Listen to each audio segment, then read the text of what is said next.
ಬಹಳ ಹಿಂದೆ ಒಬ್ಬ ಪುಟ್ಟ ಬಾಲಕನಿದ್ದ. ಅವನ ಹೆಸರು ಉಪಮನ್ಯು. ಅವನು ಒಬ್ಬ ಋಷಿಯ ಮಗ.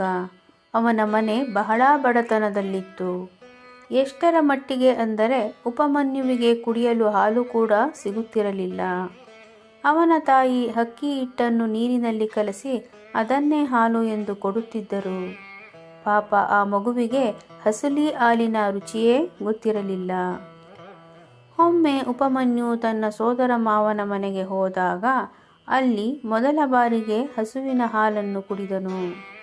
ಅದರ ರುಚಿ ಅವನಿಗೆ ತುಂಬ ಇಷ್ಟವಾಯಿತು. ಮನೆಗೆ ಬಂದ ಮೇಲೆ ಅವನು ಅಮ್ಮನನ್ನು ಕೇಳಿದ. ಅಮ್ಮ, ನನಗೆ ದಿನಾ ಅಸಲಿ ಹಾಲೇ ಬೇಕು, ನೀರು ಕಲಿಸಿದ ಹಿಟ್ಟು ಬೇಡ ಎಂದು ಹಠ ಹಿಡಿದ. ತಾಯಿ ಕಣ್ಣೀರು ಹಾಕುತ್ತಾ ಹೇಳಿದರು, ಮಗನೇ, ನಾವಿರೋದು ಬಡತನದಲ್ಲಿ. ನಮಗೆ ಹಸುಗಳನ್ನು ಕೊಳ್ಳಲು ಶಕ್ತಿ ಇಲ್ಲ. ಆದರೆ ಈ ಜಗತ್ತಿನ ಅಧಿಪತಿ ಶಿವಪ್ಪ ಇದ್ದಾನಲ್ಲವೇ, ಅವನು ಎಲ್ಲರಿಗೂ ತಂದೆ. ನೀನು ಅವನನ್ನು ಪ್ರಾರ್ಥಿಸಿದರೆ ಅವನು ನಿನಗೆ ಹಾಲಿನ ಸಾಗರವನ್ನೇ ಕೊಡಬಲ್ಲ. ಪುಟ್ಟ ಉಪಮನ್ಯು ಇದನ್ನು ಗಂಭೀರವಾಗಿ ತೆಗೆದುಕೊಂಡು, ಹಾಗಾದರೆ ನಾನು ಶಿವನನ್ನು ಮೆಚ್ಚಿಸುತ್ತೇನೆ ಎಂದು ನಿರ್ಧರಿಸಿ ಕಾಡಿಗೆ ಹೋದನು. ಕಾಡಿಗೆ ಹೋದ ಉಪಮನ್ಯು ಒಂದು ಸಣ್ಣ ಮಣ್ಣಿನ ಲಿಂಗವನ್ನು ಮಾಡಿ ಓಂ ನಮಃ ಶಿವಾಯ ಎಂಬ ಮಂತ್ರವನ್ನು ಜಪಿಸಲು ಶುರು ಮಾಡಿದನು. ಅವನು ಎಲೆಗಳನ್ನು ತಿಂದು ನೀರು ಕುಡಿದು ತಪಸ್ಸು ಮಾಡಿದ.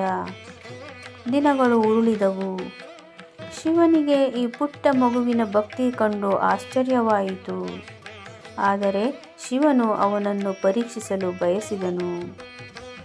ಶಿವನು ಇಂದ್ರದೇವನ ರೂಪದಲ್ಲಿ ಐರಾವತ ಏರಿ ಉಪಮನ್ಯುವಿನ ಮುಂದೆ ಬಂದು ನಿಂತನು. ಮಗನೇ, ನಿನಗೆ ಏನು ಬೇಕು? ನಾನು ದೇವತೆಗಳ ರಾಜ ಇಂದ್ರ. ನಿನಗೆ ಬೇಕಾದಷ್ಟು ಹಾಲು ಕೊಡುತ್ತೇನೆ. ಆ ಶಿವನನ್ನೇಕೆ ಪ್ರಾರ್ಥಿಸುತ್ತೀಯಾ? ಅವನು ಸ್ಮಶಾನದಲ್ಲಿ ಇರುತ್ತಾನೆ. ಮೈ ತುಂಬ ಬೂದಿ ಬಳಿದುಕೊಳ್ಳುತ್ತಾನೆ. ಅವನನ್ನು ಬಿಟ್ಟು ನನ್ನನ್ನು ಪೂಜಿಸು ಎಂದನು. ಇದನ್ನು ಕೇಳಿದ ಉಪಮನ್ಯು ಸಿಟ್ಟಾದ. ನನ್ನ ಶಿವನ ಬಗ್ಗೆ ತಪ್ಪಾಗಿ ಮಾತನಾಡಬೇಡ. ನನಗೆ ನಿನ್ನ ಹಾಲೂ ಬೇಡ, ಸ್ವರ್ಗವೂ ಬೇಡ. ಶಿವನ ಭಕ್ತಿ ಇಲ್ಲದ ಹಾಲು ನನಗೆ ವಿಷಕ್ಕೆ ಸಮಾನ ಎಂದು ಹೇಳಿ ಅಲ್ಲಿಂದ ಹೊರಡಲು ಸಿದ್ಧನಾದ. ಬಾಲಕನ ದೃಢವಾದ ಭಕ್ತಿಯನ್ನು ಕಂಡು ಶಿವನು ಪ್ರತ್ಯಕ್ಷನಾದನು. ಪಾರ್ವತೀ ದೇವಿಯ ಜೊತೆಗೂಡಿ ಬಂದ ಶಿವನು ಬಾಲಕನನ್ನು ಎತ್ತಿ ಮುದ್ದಾಡಿದನು. ಶಿವನು ಹೇಳಿದನು, ಮಗನೇ, ನಿನ್ನ ಭಕ್ತಿಗೆ ನಾನು ಮೆಚ್ಚಿದೆ. ಇಂದಿನಿಂದ ನಿನಗೆ ಹಾಲಿನ ಕೊರತೆಯೇ ಇರುವುದಿಲ್ಲ. ಶಿವನು ತನ್ನ ಶಕ್ತಿಯಿಂದ ಉಪಮನ್ಯುವಿಗೆ ಕ್ಷೀರಸಾಗರವನ್ನೇ ಉಡುಗೊರೆಯಾಗಿ ನೀಡಿದನು.